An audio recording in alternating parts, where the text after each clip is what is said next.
నిజామాబాద్ జిల్లా ఆర్మూరు నియోజకవర్గం వేల్పూరు మండలంలోని లక్కోరా గ్రామంలో వికసిత్ భారత్ సంకల్ప యాత్ర కార్యక్రమాన్ని బీజేపీ ఎంపీ ధర్మపురి అరవింద్ ప్రారంభించారు. ఈ సందర్భంగా ధర్మపురి అరవింద్ మాట్లాడుతూ కేంద్ర ప్రభుత్వం ప్రవేశపెట్టిన పథకాలను నేరుగా ప్రజల వద్దకు తీసుకురావడానికి ప్రధాని నరేంద్ర మోడీ ఆధ్వర్యంలోనూ బీజేపీ ప్రభుత్వం వికసిత్ భారత్ సంకల్ప యాత్ర చేపట్టిందని వెల్లడించారు. కేంద్ర ప్రభుత్వం ప్రవేశపెట్టిన పథకాల గురించి ఆయన ప్రజలకు వివరించారు. ప్రజలు తమకు అవసరమైన పథకాన్ని వారే నేరుగా అర్జీ చేసుకునే అవకాశం కేంద్ర ప్రభుత్వం ఇచ్చిందని ఈ అవకాశాన్ని సద్వినియోగం చేసుకోవాలని ఆయన సూచించారు.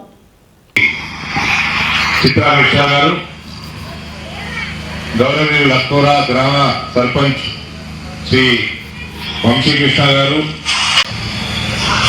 చిన్నపిల్లలందరికీ కూడా హృదయపూర్వకమైన ప్రేమ అభిమానాలతో నమస్కారం తెలియజేస్తా ఉన్నాను.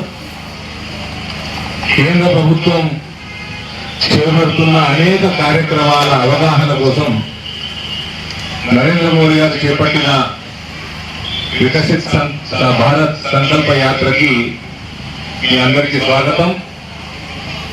అనేక కార్యక్రమాలు కేంద్ర ప్రభుత్వం నుంచి ప్రతి కుటుంబానికి, ప్రతి భారతీయ పౌరసత్వం ఉన్న వాళ్ళకి చేకూర్చాలన్నది నరేంద్ర మోడీ గారి, మన ప్రియతమ ప్రధానమంత్రి గారి దృఢ సంకల్పం.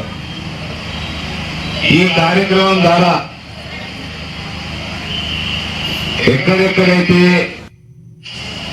అర్హులు ఉన్నారో వాళ్ళకి పథకాలు ఇప్పటికీ అందలేదో ఏ లిమిట్ లేకుండా ప్రతి ఒక్కరికి చేకూర్చే విధంగా ఈ కార్యక్రమం నరేంద్ర మోడీ గారు చెప్పడం జరిగింది.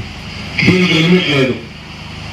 ఇందులో ఇల్లు లేని పేదలకి ఇంటి నరేంద్ర మోదీ గారి ప్రధానమంత్రి ఆవాస్ యోజన కార్యక్రమంలో నమోదు చేసుకోండి. ఆరోగ్య బీమా పథకం, ఆయుష్మాన్ భారత్ పథకం, ప్రతి సంవత్సరం 5 లక్షల రూపాయల ఆరోగ్య బీమా మనకి కేంద్ర ప్రభుత్వం నుంచి అందించడం జరుగుతూ ఉంది. అందులో సుమారు 5 లక్షలకు పైన నిజామాబాద్ జిల్లాలో లబ్ధిదారులు ఉన్నారు. ఆల్రెడీ అర్హులు, ఇప్పటికీ మెంబర్షిప్ లేని వాళ్ళు దయచేసి ఈ కార్యక్రమం ఏదైతే 40 రోజుల పైన మన జిల్లాలో ఈ కార్యక్రమం జరుగుతూ ఉంటుందో సుమారు 550 గ్రామ పంచాయతీల దాకా